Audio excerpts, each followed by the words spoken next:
lot of people in the world think of Kosovo in terms of religious terms, as if it was a religious conflict. We at the Ministry of Foreign Affairs, we thought that we need to address this issue and to actually provide and to offer Kosovo as a platform for interfaith dialogue. The history of tolerance between the religions in Kosovo is much more longer and much more important than the incidents of interfaith violence. And that's what we are working together with professionals and university professors to inform leaders, current leaders, about the importance of religion and about the importance why religion should not be ignored, but it should be part of positive social changes. The conflicts of the 90s in former Yugoslavia were basically secular conflicts. There is no question about that. But in absolutizing the conflicts, of course, everything is welcome, including religion. And of course, the churches and other religious communities have not been particularly alert to the danger of these approaches. In fact, in some cases, the hierarchical structures in these communities freely lent themselves to service in favor of the national cause. Very often religion, especially when it is associated with a certain nation, with a certain political project, and associated very tightly, it tends to then be used for the purposes of generating conflict.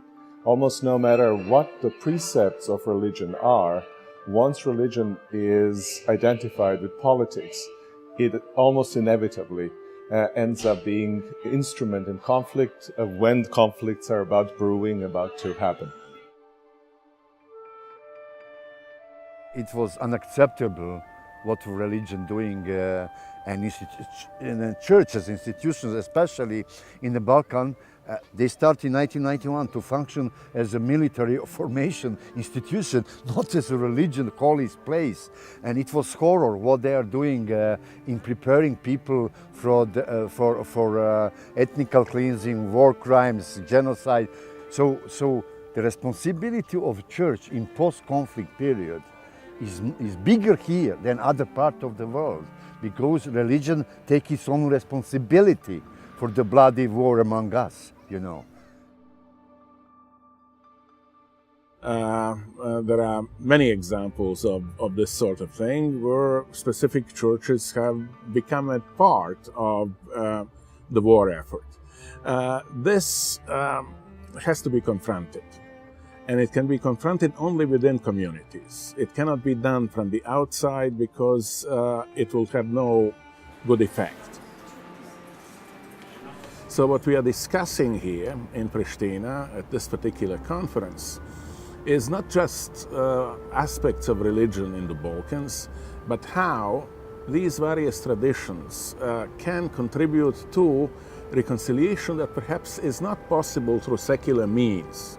How religious traditions can, in fact, evolve to a point where they can contribute to stabilization of this area. When I bring this back to my friends, my families, my professors, we can then have this exchange of ideas. And I think this dialogue, this conversation allows, peace of societies to come together. And it is this openness to sharing that I really like about this program. Yeah. To create a new wave of communication, new way of negotiation, new wave of solidarity between each other, between us, despite the fact that we belong to different religion and different secular society. So I deeply believe the religion have to have its extremely important place. This is a good thing. Religious beliefs can be used to heal the wounds of a society or a country. But I think that it's in the hands of those who are able to use or able to utilize the positive force, the positive aspects of religion.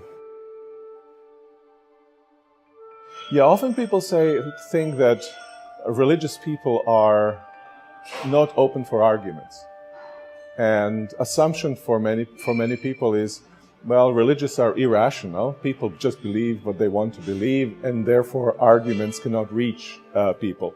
But in fact, all religious traditions have both faith convictions, but also their long traditions of argument about variety of topics. And so that arguments are there within religion, and therefore religions are quite open to reason. Indeed, religions can be seen as attempts or faith to seek always understanding. Therefore, we can reason with people of faith. I'm a person of faith. I hope you and I can reason together. Even though a state may be secular, it should be able to allow people to practice their faith and express their beliefs in the way they want, as long as, of course, it doesn't disturb the peace, or it does not pose a threat to anyone else. It does not undermine the interests or the rights of other people. So that's basically, I think, would be a sort of practical, pragmatic way for any secular system to operate. I think that this process of alternative voices is going to increase, and wherever you have evidence of this, sometimes not for the best of reasons, I think it has to be encouraged. Religious communities have to become more plural. They cannot be totally hierarchically controlled and subject to whims of people who very frequently are not very, very good shepherds.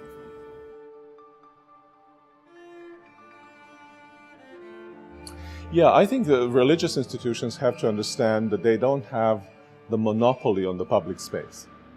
They may make truth claims, but there are one party making truth claims about what needs to happen in the public space. If religions understand themselves as making a contribution to common life, and also if secular governments or seculars themselves understand themselves in a similar way, then each of them can contribute, and each of them is an equal party in the debates about future of a state.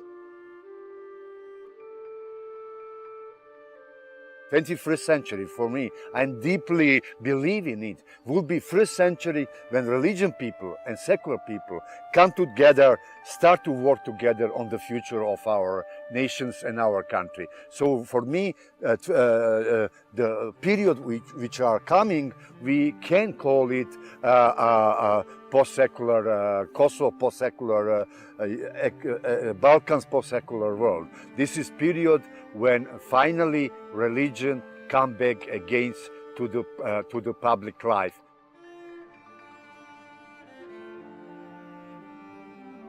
We launched this innovative program, academic program, for three purposes.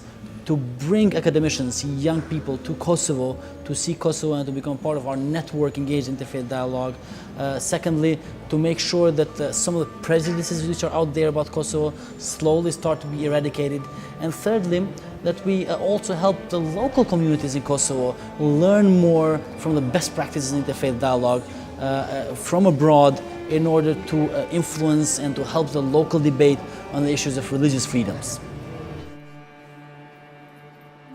I believe that the Kosovo case is a very interesting case to study and to get conclusions that can be useful for other countries, for example, Syria or Egypt. There are lessons here for the entire planet. Bring people from around the world here to Prishtina to experience and explore these issues and hopefully, again, create a more peaceful Kosovo, a more peaceful region, and ultimately a more peaceful planet. Once you understand what the world is about, once you understand what each of the worldview perspectives or religions are, I think you can come to the point where you can adjust your expectations and relationships, and you can have faith-friendly democracies and democracy-friendly states, and you can have a peaceful coexistence.